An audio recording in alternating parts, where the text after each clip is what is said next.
today I had this amazing opportunity to volunteer with an organization. I'm going to tag them down below. And it was set up as a place for those that may be in foster care or aging out of foster care. They had an opportunity to come and learn about a bunch of different careers, and then had the opportunity to come into a resume room and an interview room. And I was in the interview room today, so I got to kind of sit down and talk to about 6 or 7 different kids as they rotated through. There's like 9 of us doing the interviews, so they all got a slot that they got to come in. And I just was so inspired by these kids who have had so much thrown at them throughout the years, and they came in with such resiliency that it was awesome.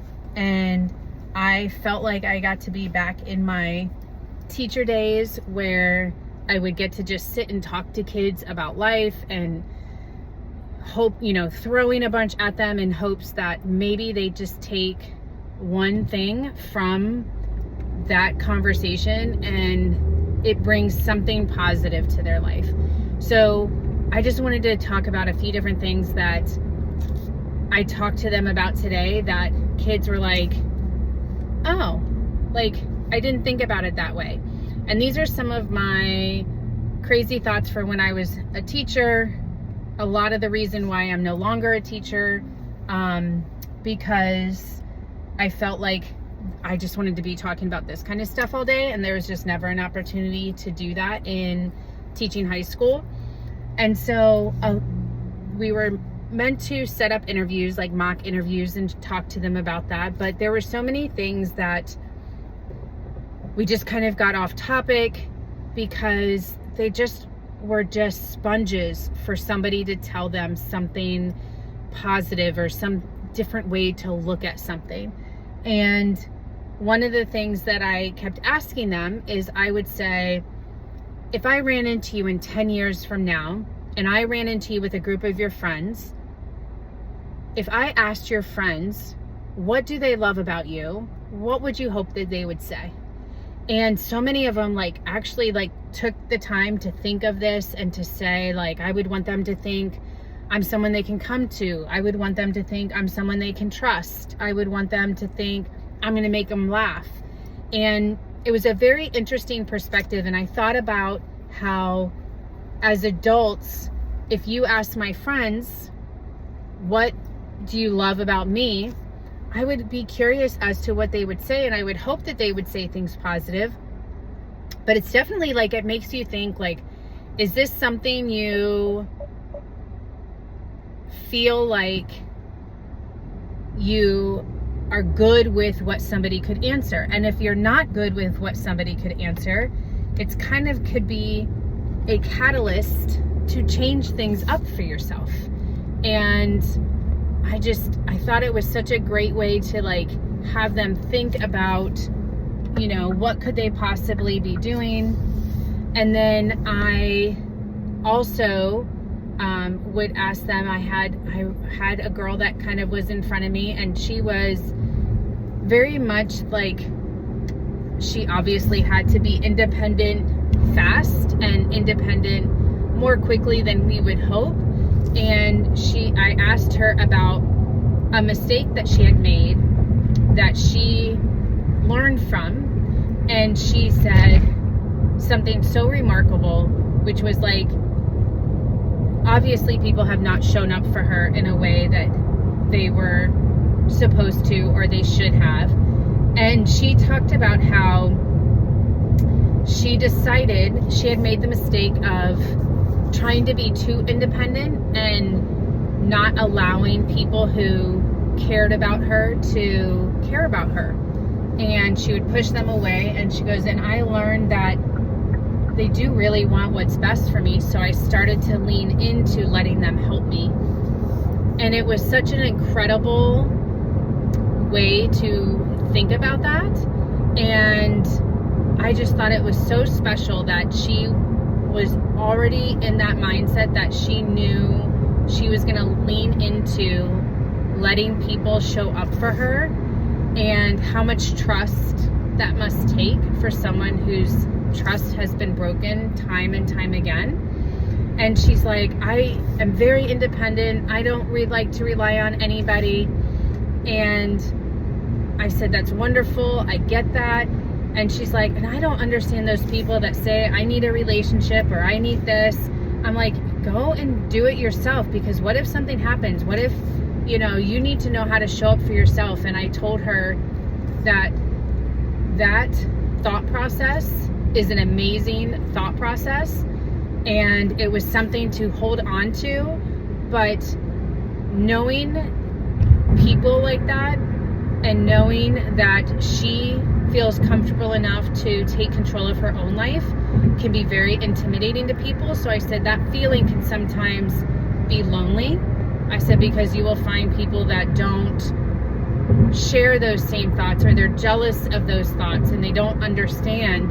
And so I said, be prepared for people to be taken aback by your confidence and your independence. I said, but don't worry, you will eventually find the people that will be in that room cheering for you, versus the people that are afraid of that or jealous of that or anything like that. And I just thought, and I said, so I want you to continue to show up and take up space in the room and not worry about taking up that space.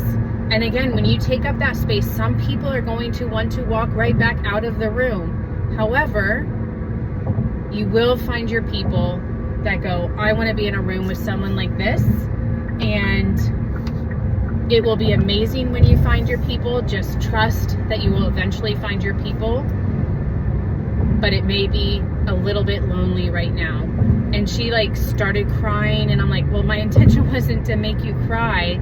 But she was so someone telling her that she's allowed to take up space in the room she walks into. And I said, I want you to continue to do that.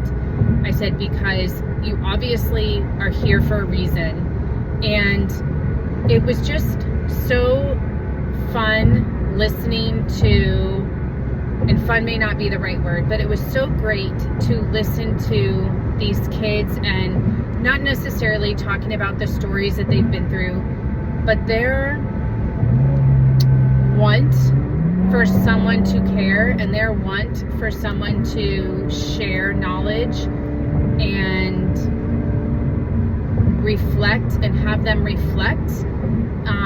It was so amazing. Another kid I was talking to who said he had flunked out of school, and now I taught for 15 years, and in my teaching I taught math, so I knew everybody didn't love math, but I never thought about math in a way that I said, I know you're not going to go and someone's going to ask you to do the slope-intercept formula or graph a line or find the slope between these 2 points. I 100% get that realistically no one's ever going to ask you to do that.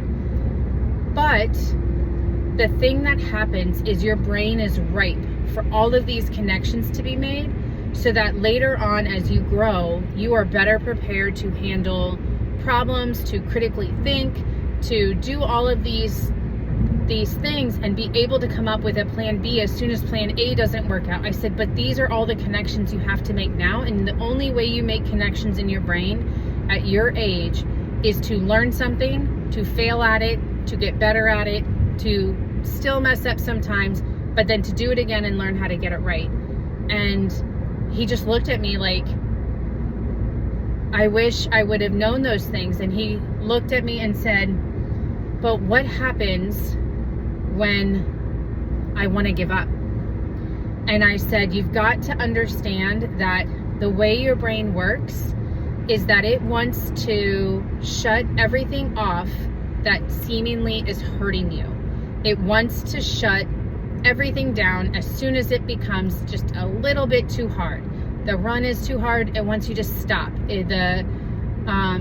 The risk is too much, it wants you to stop and not do it. I said, so you have to understand that your brain is going to sit there and tell you to stop because you're starting to either feel something or you're starting to feel anxious about something. or you don't know how to trust the feeling that you're having about being successful. And I said, you have to learn how to tell your brain to stop. I learned this thing where you just kind of give your brain a name. So like I call my brain Karen, and when it gets to be too much, I just tell Karen to stop talking and I'm not going to pay any attention. I said, because that pain and that feeling of anxiousness, that feeling that you have is so temporary. I said, because what that gets replaced with is regret, and regret feels 1,000 times worse.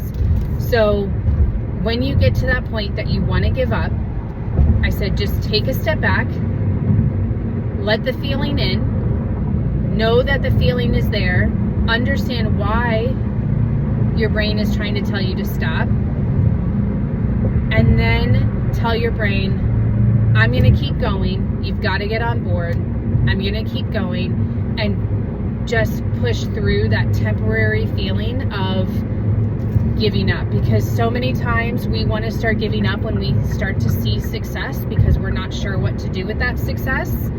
And he just like looked at me, and it was such like I'm hoping that he took that away of being able to walk away and understand what to do in that sense of, I have these goals, but if I start making them, because a lot of people self-sabotage, what can I do when my brain wants to revert me back to what I know and understand and is comfortable?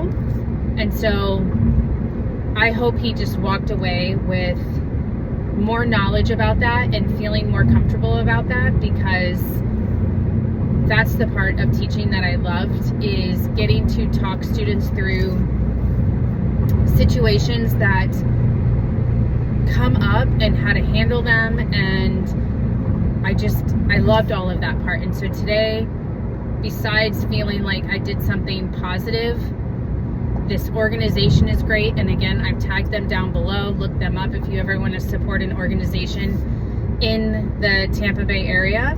And I just got to feel like I was a teacher again, and it was so fun. But these kids were amazing. They were resilient. They were everything we hope to be. So I just had to kind of come on and share that and just get that out of my head, because these kids were amazing.